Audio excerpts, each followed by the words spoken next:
कहानी की शुरुआत में विजय नाम के एक बिजनेसमैन को देखते हैं। विजय अपनी लाल रंग की विंटेज कार में सवार होकर अपनी गर्लफ्रेंड निशा से मिलने उसके घर जा रहा था। सफर के दौरान निशा वीडियो कॉल के माध्यम से अपने अंग दिखाकर विजय को लिबाने में लगी हुई थी, ताकि विजय जल्दी से जल्दी उसके पास पहुंचकर उसकी आग बुझा सके। विजय भी निशा के अंग को देखकर उसके चिराग को घिसने में लगा हुआ था। तभी उसके बॉस का कॉल आता। दरअसल विजय के बॉस रिश्ते में उसके ससुर लगते थे और विजय उन्हीं की कंपनी में सीईओ के पोस्ट पर तैनात था। विजय की किसी बेवकूफ़ी की वजह से हाल ही में कंपनी को भारी नुकसान का सामना करना पड़ा था। इसलिए विजय के ससुर जी यानी कि बॉस बोर्ड ऑफ डायरेक्टर्स की अर्जेंट मीटिंग बुलाई थी।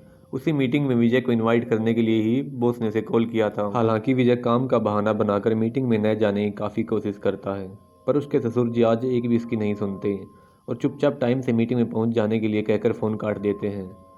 अब परेशान विजय तुरंत अपनी बीवी अनीता को कॉल लगाता है। उसे किसी तरह अपने पापा को समझाने के लिए कहता है, लेकिन अनीता तो खुद ही बोर्ड ऑफ डायरेक्टर्स की एक मेंबर थी। वह भी मीटिंग में जाने वाली थी, इसलिए वह भी विजय को एक ही नहीं सुनती। विजय समझ चुका था कि अब उसके पास मीटिंग में जाने के अलावा कोई और दूसरा रास्ता भी नहीं है। इसलिए वह निशा से कहता है आज वह उसके सर्विस के लिए उसके घर नहीं आ सकता। उधर निशा तो गोली लेकर पूरी तरह से तैयार बैठी थी। जब वह उसको पता चलता कि विजय आज नहीं आने वाला तो विजय को लुभाने के लिए अपने कपड़े उतार देती। वीडियो कॉल पर इस अद्भुत नज़ारे को देखकर विजय की आंखें चौंध जाती। विजय मन ही मन यह फैसला कर लेता है कि आज चाहे कुछ भी हो जाए वह निशा के पास जाकर रहेगा। बस इसी चक्कर में उसका ध्यान सड़क से भटक जाता है और सामने से आ रहे एक साइकिल वाले को बचाने के चक्कर में विजय की गाड़ी एक पेड़ से जाकर टकराती है। उस हादसे में विजय की विंटेज कार की तो वैसी तैसी हो जाती है, पर किसी तरह विजय बच जाता है। विजय की गाड़ी अब ना तो स्टार्ट हो रही थी, ना ही उसके फ़ोन में सिग्नल मिल पा रहा था। इसलिए उस साइकिल वाले भैया से लिफ्ट लेकर विजय एक कार मैकेनिक के पास जाता है। अभी कार को ठीक होने में काफ़ी अच्छा समय लगने वाला था, इसलिए विजय पास ही के कैफे में कॉफ़ी की तलाश में निकल पड़ता है। कॉफ़ी की पीते पीते विजय को एक जानी पहचानी आवाज़ सुनाई देती है। उस आवाज़ का पीछा करते हुए जब वह कम्युनिटी हॉल के अंदर जाता तब वहाँ उसकी मुलाकात शांति से होती है, जो कि पेशे से एक डांस टीचर थी।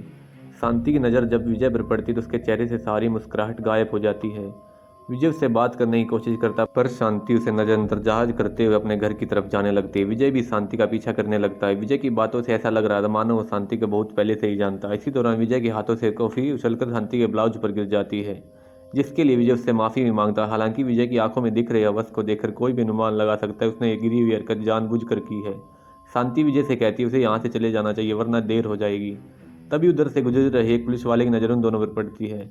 वो तुरंत विजय के पिछवाड़े पर डंडा मारने उसके पास पहुंच जाता है, पर हम सब जानते हैं ऊपर वाले भैया तब तक अपनी गाड़ी आगे नहीं बढ़ाते जब तक ओटीपी नहीं मिल जाता। उसी तरह पुलिस इंस्पेक्टर इंद्रजीत सिंह सबसे पहले शांति से ये जानने की कोशिश करता है कहीं विजय उसे परेशान तो नहीं कर रहा, जिस पर शांति कहती विजय तो बस उससे बात करने की कोशिश कर रहा है। वह भी विजय को जानती है। इसके बाद शांति विजय को अपने साथ अपने घर ले जाती है। विजय उससे पूछता है आखिर वह 10 साल पहले अचानक कहाँ गायब हो गई। दरअसल 10 साल पहले विजय और शांति की शादी हुई थी, पर एक दिन अचानक शांति गायब हो गई। इसके 10 साल बाद आज दोनों आपस में मिल रहे हैं। शांति शावर लेने चली जाती है, लेकिन विजय के अंदर हवस इतनी ज्यादा मची हुई थी वह चुपचाप दबे पाव बाथरूम के पास जाकर शांति को शावर लेते हुए देखता है। फिर शांति बाहर आने के बाद 10 साल पहले अचानक गायब होने के पीछे का कारण बताती है। वो बताती है कि उस दिन वो नर्सिंग होम से अपने घर जा रही थी, तब रास्ते में से एक आदमी मिला जो उसके बाद नर्सिंग होम का पता पूछ रहा था। उस आदमी के साथ उसकी प्रेग्नेंट बीवी भी मौजूद थी। गाड़ी में बैठे दर्द से कर्रा रही थी, इसलिए अचानक शांति उनकी मदद करने के लिए उनकी गाड़ी में बैठ गई। उसके बाद उसके साथ क्या उसके कुछ भी याद नहीं। दोनों के बात करने के दौरान विजय और शांति के बीच नजदीकियां बढ़ने लगती है। दोनों लिप लॉक में बिजी होते हैं। तभी शांति खुद पर कंट्रोल करते हुए विजय से दूर हट जाती है और उससे उसकी नई जिंदगी के बारे में पूछती है। तब उसे विजय उससे बताता है उसने अपनी क्लासमेट अनीसा से शादी कर ली है। अब उसके 2 बेटे भी है जो कि 5वीं और 8वीं कक्षा में पढ़ते हैं। साथ ही साथ अपने ससुर की कंपनी का सीईओ भी बन चुका है। विजय शांति को अनीता से मिलने के लिए कहता है, लेकिन शांति मना कर देती है। दरअसल शांति को अनीता पर शक था। 10 साल पहले उस कपल के द्वारा उसे किडनैप करके दूसरे शहर में ले जाने के पीछे जरूर अनीता का ही हाथ होगा। दरअसल विजय, शांति और अनीता तीनों क्लासमेट थे और एक ही साथ घुमा करते थे। अनीता शुरू से ही विजय को लाइक किया करती थी। अब क्योंकि अनीता दिखने में शांति से ज़्यादा खूबसूरत, इसलिए शांति हमेशा उसे जेलिस फील करती थी। एक रात जब शांति के घर पे पार्टी, जब अनीता भी वहीं पर आई हुई थी, उसी रात शांति ने एक प्रेगनेंसी किट की मदद से प्रेगनेंसी टेस्ट किया, जिससे उसे पता चला कि वो जल्दी ही मां बनने वाली। विजय शांति से पूछता है उसे अनीता कहाँ से बीच में आ गई, वह भला तुम्हें किडनैप करके मरवाना क्यों चाहेगी। तब शांति उसे बताती जिस रात उसने प्रेगनेंसी टेस्ट करा था उस रात भूल से उसने प्रेगनेंसी किट वहीं बाथरूम में ही रख छोड़ दिया था। बाद में जब प्रेगनेंसी किट लेने के लिए बाथरूम में गई तब उसे अनीता दिखाई दी। इसका मतलब अनीता को शांति के प्रेग्नेंट होने के बारे में पता था, इसलिए अनीता ने शांति को रास्ते से हटाने के लिए उसको मरवा दिया। फिर विजय के अंदर की हवस फूट पड़ती और वह शांति पर टूट पड़ता है। फिर दोनों किस करने लगते हैं।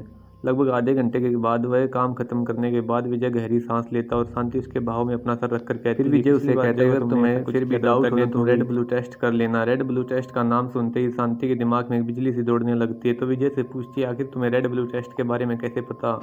वो टेस्ट किट तो इंडिया में मिलती भी नहीं, उसका फ्रेंड भी कनाडा से लेकर आई थी। इतना सुनते ही विजय की तोते उड़ जाती है और वो पलक झपकती ही एक पिलो को मदद से शांति को मुंह दबाकर उसे मार डालता। दरअसल वो विजय ही था जिसने उस कपल को शांति को ठिकाने लगाने के पैसे दिए थे।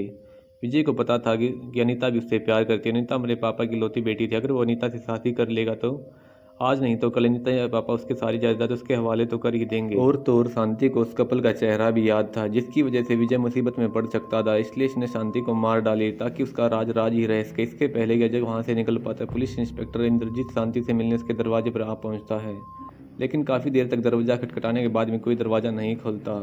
तभी उसको अंदर से एक प्लेट के गिरने की आवाज़ सुनाई देती है। प्लेट टूटने की आवाज़ सुनकर इंद्रजीत के कान खड़े हो जाते हैं। तुरंत बाहर डुप्लीकेट चाबी की मदद से दरवाज़ा खोलने लगता है। तभी विजय खिड़की से कूदकर उस घर से बाहर निकल जाता है। विजय भागता उस जगह पर पहुंचता है जहां पर उसकी गाड़ी एक्सीडेंट हुआ था और वह देखता ही कुछ लोग उसकी गाड़ी से एक लाश को बाहर निकालने में लगे हुए। यह लाश किसी और की नहीं बल्कि खुद विजय की ही थी। विजय जब खुद की लाश देखता है तो उसकी आंखें के आगे अंधेरा छा जाता है। तभी वहां पर शांति आती है और मुस्कुराते हुए विजय से कहती है, कहा था ना निकल जाओ वरना लेट हो जाओगे। तभी वहां पर विजय चिल्लाने लगता है और यहीं पर कहानी समाप्त हो जाती है। क्या ये दोनों आत्माओं का मिलन था? आपको क्या लगता है इस बारे में हमें कमेंट करके जरूर बताएं और आपको यह कहानी पसंद आई तो चैनल को सब्सक्राइब और वीडियो को लाइक कर देना।